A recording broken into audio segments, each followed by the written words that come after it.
Riot police out on the streets of Leeds city centre following disturbances by Asian youths in the Harehills district. Final rallies of the campaign. Blair says a vote for Labour will mean extra cash for hospitals and for schools. William Hague tells Conservatives that the party is set for a revival, while Charles Kennedy says the Lib Dems can look forward to a positive result.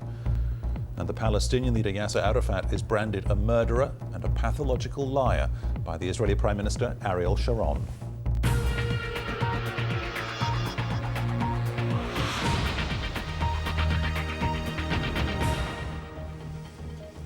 This is BBC News 24. I'm Peter Dobbie.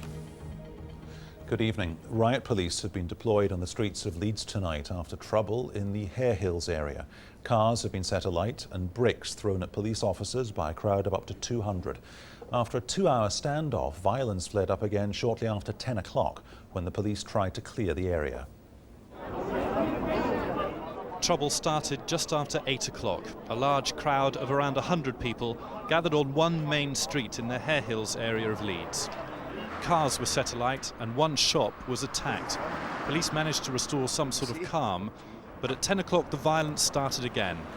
Bricks have been thrown and there are some reports that petrol bombs have also been hurled. It's unclear why the violence started, but there are suggestions it may have been caused by the arrest of a local man 2 days ago. A representative of the Bangladeshi community said the man was sprayed in the face with CS gas while at the police station.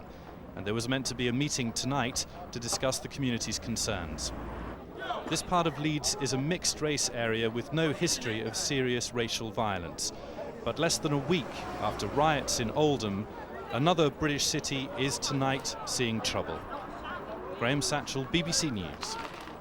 Well, our correspondent Catherine Marston is there. Catherine, what's going on? Well, I'm standing now at the police lines.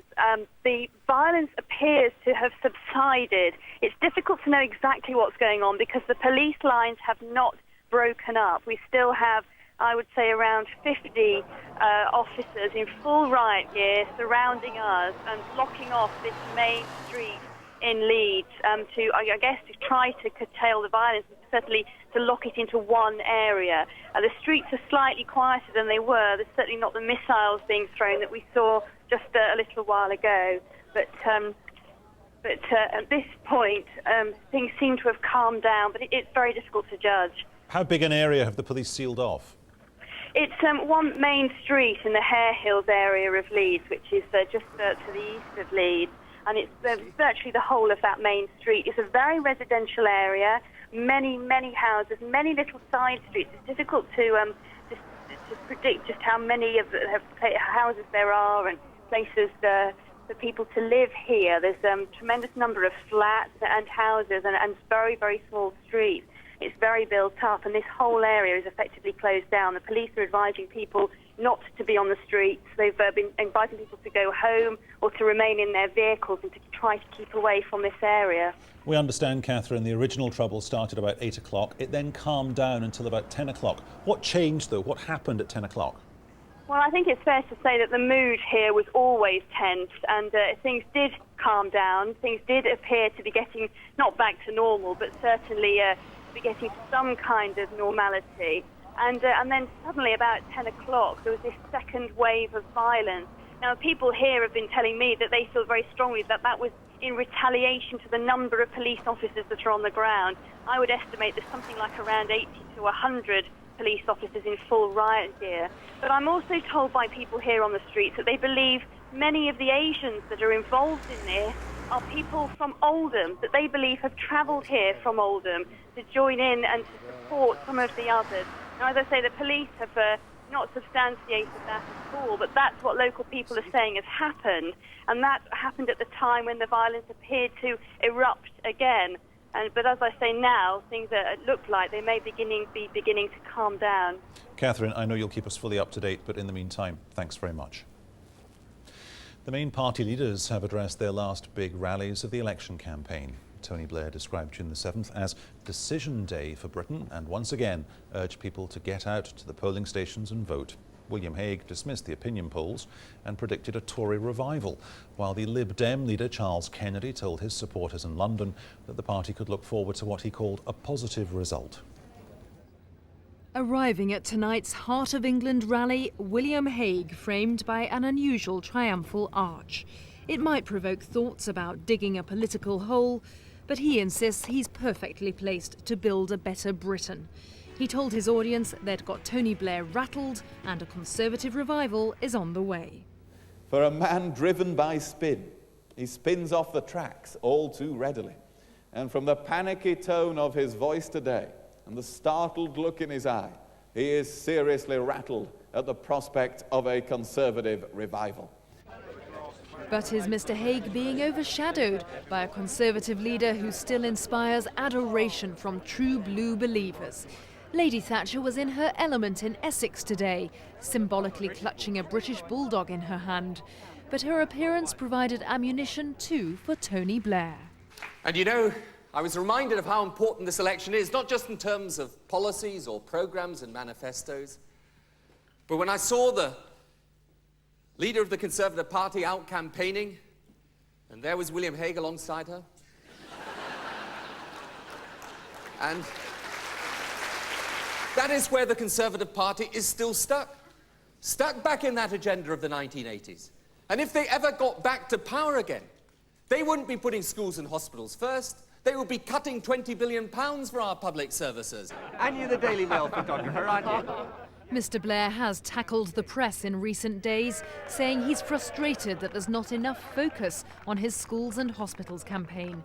But behind the scenes, his strategists are relaxed, confident of their ability to get out the Labour vote. But it seemed to be Charles Kennedy who won the prize tonight for the most unflappable reaction.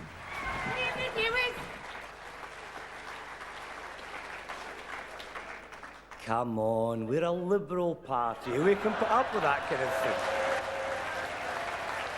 On a more serious note, he turned on the Conservatives, predicting not revival but retribution, an outbreak of political civil war. In defeat, and it will be defeat, it will turn inward on itself, fighting not just over European policy or the scale of the cuts to public services, but over the leadership itself. The brotherly love that will break out will be of a Cain and Abel variety this coming weekend, mark my words. A party leader looking beyond polling day already, apparently assuming that Labour cannot fail to win. Philippa Thomas, BBC News, Westminster. And Philippa joins us live now from Westminster. Now, Philippa, as we heard in your report there, William Hague is talking about a revival. What can he do? Does he have any evidence for this? Well, he keeps telling us that he's meeting floating voters all the time as he races around the country, that he's converting to conservatism, or who are telling him that they are going to vote Conservative. Now, I think William Hague believes it's not fashionable to be seen to say you're voting Tory, and therefore he believes the polls are underestimating his support.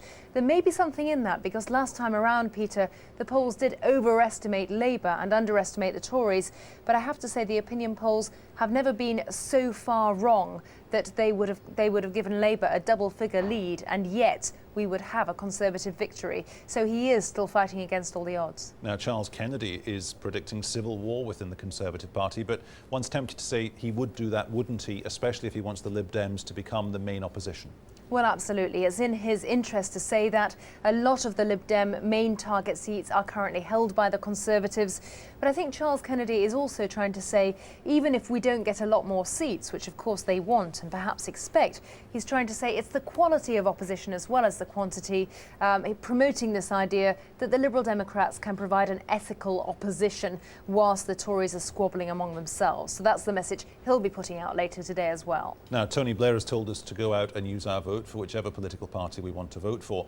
But given that an awful lot of people have gone for postal votes this time round, what's your sense, what's your feeling? Will these last-minute appeals actually make any difference? I think they could. Yes, there are a lot more postal voters out there. The vast majority of people will be going to the polls, actually going out on Thursday. And so Tony Blair will later today be out in England, Wales and Scotland. He'll be all over the place promoting the message that he wants people to get out and vote, and also his message will be, you have a choice between, as he puts it, more Labour investment and Conservative tax cuts, which mean cutting back on frontline public services. So a sense of urgency from the Prime Minister, although I have to tell you that at Labour Party headquarters they are very confident. They've been boasting about how good their party machine is in getting out that final vote. Philippa, many thanks. This is BBC News 24, still to come. Scientists warn that sterilisation procedures in slaughterhouses may not be enough to prevent the spread of BSE. Overseas now, and the Israeli Prime Minister Ariel Sharon has called Yasser Arafat a murderer and a pathological liar in what is his strongest attack on the Palestinian leader since he took office. Earlier, there had been some signs of the Telegraph. Hague's last hurrah for the Tories, says the Telegraph, quoting the party leader as saying that the forces of conservatism are well on the march, a reference to his bullish performance on the election trail today. But The Guardian suggests he's going to get a hard talking to in the morning, with supporters demanding a move away from the hardline policies which they think are turning off the floating voters. And yet the paper also reports an increase in support for the Tories on their latest opinion poll. Meanwhile, The Times predicts that an apparent feel-good factor is set to benefit Labour in the election. That might embolden Gordon Brown, as the paper reports that he's likely to go for bold reform of the public services if re-elected. The Sun's front page suggests that the soap star Terry Dwyer is too busy to vote, despite appearing in a Labour Party political broadcast tonight. And if you're fond of pin-ups, here's one for you. Tony Blair in the Mirror, sporting Calvin Klein's, underpants that is. It's the hot political topic of the day for the Mirror. The Mail reveals that 2 prison officers have won £200,000 in compensation for being traumatised by working with sex offenders. Finally, heart-rending news in the Express. It reveals how the 12-year-old Zoe Rogers took her own life after her parents' marriage broke up. I need to love my daddy too. That's their main headline. Those were the papers. Some more news now. Sterilisation procedures in slaughterhouses may not be enough to prevent the spread of BSE. That's according to a group of leading scientists. They've called urgently for more reasons for Labour's last major rally of the campaign, once again urging people to turn out and vote on Thursday. He spent most of the day in the Midlands, where Labour is focusing on several marginal seats. Our correspondent Gavin Hewitt followed his campaign trail. Heather Smalls, formerly of M People, sings proud.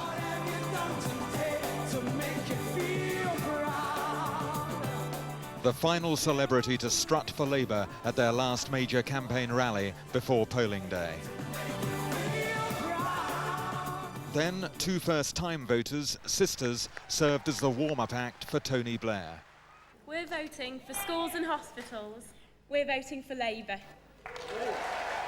Schools and hospitals remain the Prime Minister's theme, but he had to acknowledge again tonight that many remain disappointed with Labour. In this campaign, as I've gone round and talked to people, and some people have been angry and disappointed, and some people have been saying to us, very visibly often, well, you haven't done enough. We want you to do more. Why haven't you done this? Why haven't you done that? And they're right to do this, and they're right to be impatient and frustrated for change. Earlier, Tony Blair had come face-to-face with some of those unconvinced by his rhetoric when he talked to 18 to 24-year-olds for Radio 1's Newsbeat. All right, why have you lied so continually about PR? 4 years ago, you sat in your garden and made a covenant with British people saying, if elected, you would hold a referendum. You haven't done that at all. Well, I haven't sort of consistently lied on PR. What we did... Whereas 4 years ago he had encountered enthusiasm and high hopes on the campaign trail, this time the streets have been far less predictable for him, as he discovered in Derby this evening. You're a complete bloody liar! The first campaign stop of the day had been a pub at Rugby, one of Labour's most marginal seats. The audience invited supporters. Outwardly, the mood was relaxed. Rugby balls were thrown. But despite their huge lead in the polls, there continues to be a sense of frustration within the Blair team. This election matters. Don't let anyone say to us this election doesn't matter. It matters desperately. The Prime Minister is increasingly irritated when asked about matters outside of what he considers his main agenda of schools and hospitals. With 2 days to go before polling, Tony Blair should be supremely confident. Yet there remains an uneasiness about his campaign. What they fear is either a low turnout or a drop in a number of Labour-held seats could yet weaken his mandate. Gavin Hewitt, BBC News, Derby. Well, meanwhile, the Scottish National Party has been working on its key targets across central Scotland. The party leader, John Swinney, said it was important to have a strong SNP voice at Westminster, as well as in Edinburgh. The SNP leaders spent the day on a whistle-stop tour of Scotland. The Nationalists support independence, so we asked Mr Swinney why people should vote to return SNP members to Westminster. Westminster still controls a substantial number of important issues for people in Scotland, such as the economy, social security, our relationship with Europe, and what I'm determined to ensure is that we have strong Scottish voices at Westminster arguing to protect the Scottish interest and to ensure that, particularly for our public services in Scotland, we have enough resources that we need. Mr Swinney, you may be the main opposition party in Scotland, but in Westminster terms you're very much a fringe party. How can a fringe party possibly influence a Westminster government? Scotland's political history demonstrates that when SNP support rises, the attention that London government pays to Scotland rises as well. What I'm determined to make sure is that we have a strong team of SNP MPs at Westminster who can, for example, protect the resources available for our health service, which are currently being squeezed by this Labour government, and make sure we have the resources that we require to deliver quality healthcare for people in Scotland. The SNP hope that's a message which will reap enough votes to help them increase the 6 seats they won last time round. Andrew Cassell, BBC News, Stirling. Well, in Wales, Plaid Cymru is making its final push in the valleys of South Wales, traditionally solid Labour territory.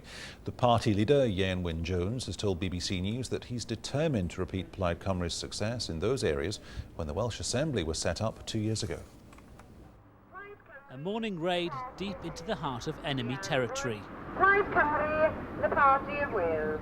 The fact that a party steeped in the traditions of Welsh-speaking North and West Wales is putting so much effort into the socialist valleys of South East Wales speaks volumes for how the Nationalists see the political landscape here. We will go back to Westminster with more MPs than we have at present, and we'll increase our share of the vote throughout Wales. And the reason we'll do that is that seeing the message that we have to offer, a positive message, and they've been badly let down by 4 years of a Labour government, and here in their traditional heartlands people are coming over to us as a way of making sure that the next government doesn't take these areas for granted. So why should English-speaking voters in these traditional Labour heartlands vote for a Welsh Nationalist Party that has little representation at Westminster? Well, what is important is for them to have a real voice. They thought that 4 years ago they were voting for change, and all they got was more of the same.